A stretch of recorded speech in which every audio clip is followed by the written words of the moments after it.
বাংলাদেশ নিয়ে ভারতীয় গণমাধ্যম এবং সামাজিক যোগাযোগ মাধ্যম প্রোপাগান্ডার প্রথম পর্ব সমাপ্ত করে দ্বিতীয় পর্ব শুরু করেছে।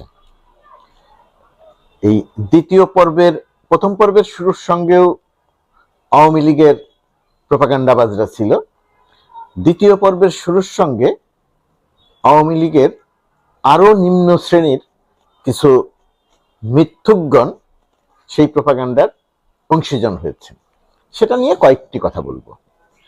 প্রথমত কথা, একটি দেশ এবং সেই দেশের সরকারকে নিয়ে কথা বলার অধিকার সবারই আছে। ভারতীয় গণমাধ্যম বা ভারতের নাগরিক তারাও কথা বলতে পারেন যে একটি দেশের সরকার কেমন, তারা কি করছেন, বিশেষ কোনো শ্রেণী বা সংখ্যালঘু শ্রেণী সেখানে নিপীড়িত নির্যাতিত হচ্ছে কিনা, কথা বলার অধিকার আছে। সেই হিসেবে ভারত একটি হিন্দু প্রধান দেশ এবং সেই হিন্দু প্রধান দেশ বাংলাদেশে হিন্দুরা আক্রান্ত হচ্ছে সত্যিই যদি এরকম কোনো ঘটনা ঘটে তাহলে তারা প্রতিক্রিয়া ব্যক্ত করবেন। এটা নিয়ে কোনো আমার অন্তত কোনো প্রশ্ন নেই। আমি মনে করি সেটা তারা করতে পারে। এখন প্রশ্ন যে জায়গাটাতে, ভারতের প্রথম পর্যায়ের প্রোপাগান্ডাটা শুধু একটু মনে করিয়ে দেওয়ার জন্য বলি, দ্বিতীয় পর্বের অর্থাৎ এখন যেটা চলছে সেটা শুরু করার জন্য।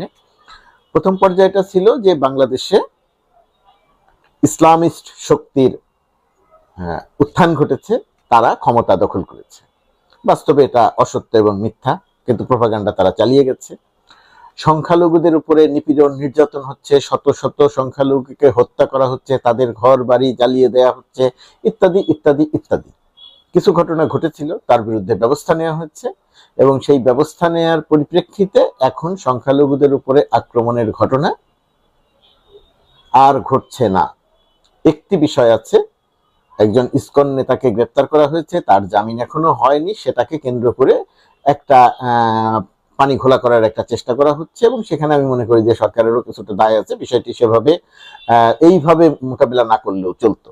এটা গেল একটি। তার মানে হচ্ছে প্রথম পর্যায়ে তারা যে সংখ্যালঘুদের উপরে নিপীড়নের অভিযোগ এনেছিল তার কোনোটাই তারা প্রমাণ করতে পারেনি। তারা গল্প এবং মিথ্যা এবং প্রোপাগান্ডা চালিয়েছে। সেটা মিথ্যা এবং প্রোপাগান্ডা যে ছিল সেটা প্রমাণ হয়েছে, ভারতের জনগণ সেটা বুঝতে পেরেছে।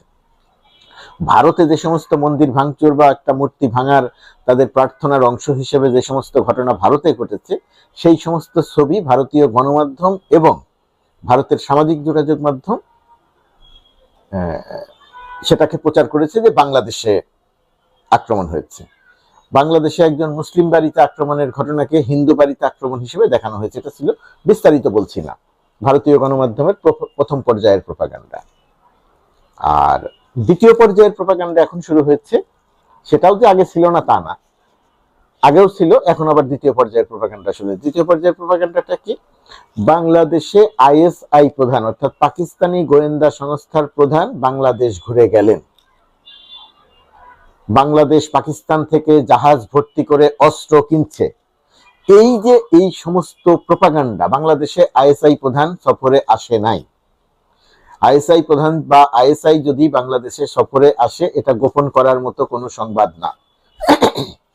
কিন্তু ভারতীয় গণমাধ্যম আনন্দবাজার সহ, আনন্দবাজারকে আমি গুজব বাজার বলি এখন, আনন্দবাজার সহ ভারতীয় গণমাধ্যম এই সংবাদ এক নাগারে দিয়ে যাচ্ছে।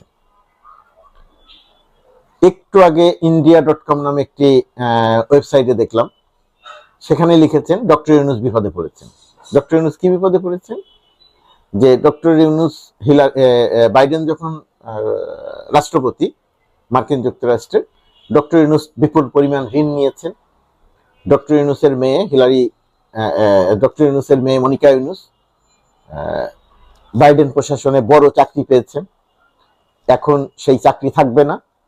ডক্টর ইউনূসের যে ঋণ দিয়েছিল আমেরিকা, সেই ঋণ ফেরত দিতে হবে। তার বিরুদ্ধে ট্রাম্প তদন্ত করবে।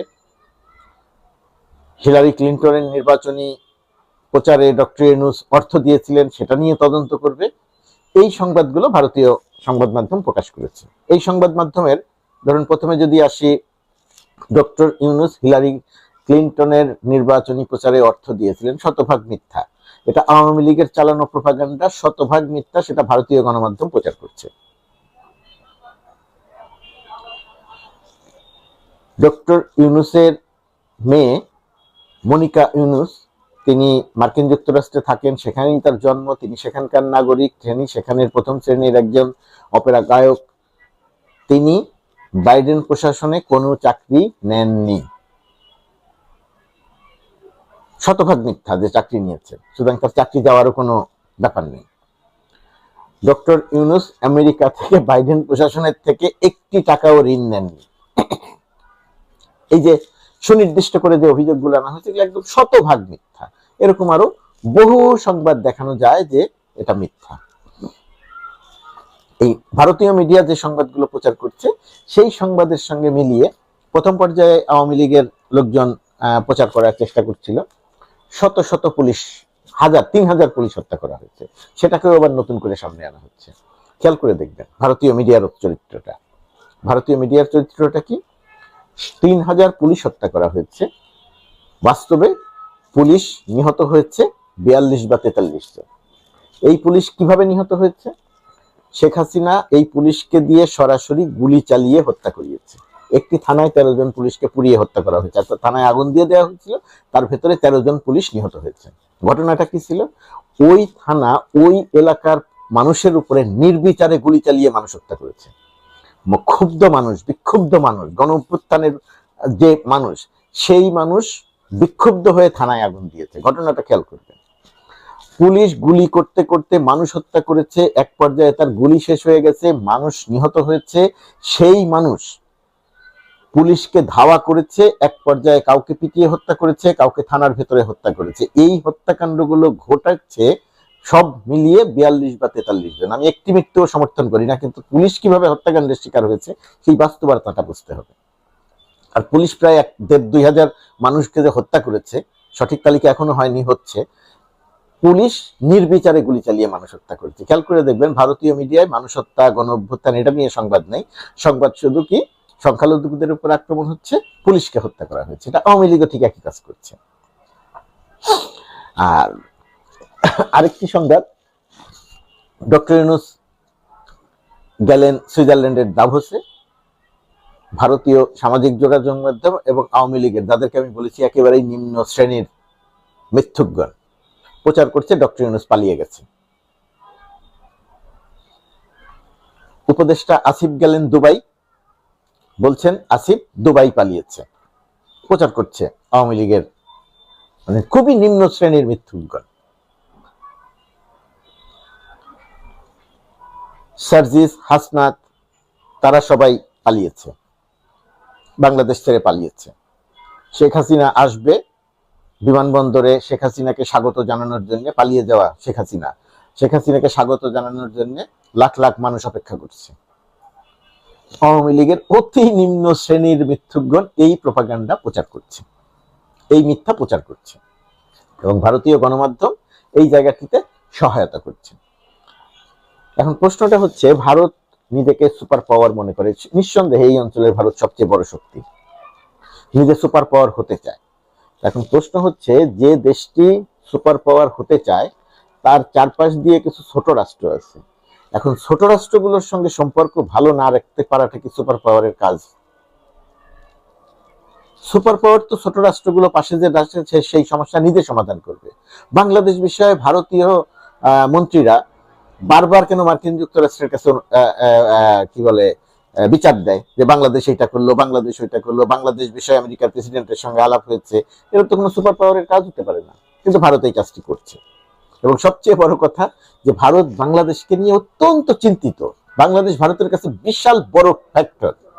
চীন কি করলো, পাকিস্তান কি করলো, একটি বিষয় ভারত মাথায় রাখছে না, যে আওয়ামী লীগের যে লোকজনগুলো ভারতে গিয়ে পালিয়েছে, ভারত কিন্তু একবারও ওই সমস্ত মানুষদের খুঁজে বের করছে না। ভারতকে কাকে খুঁজে বের করছে? একজন সীমান্ত পার হয়ে গেছে, সেখানে হয়তো গৃহকর্মীর কাজ করে, এরকম একজনকে খুঁজে বের করছে।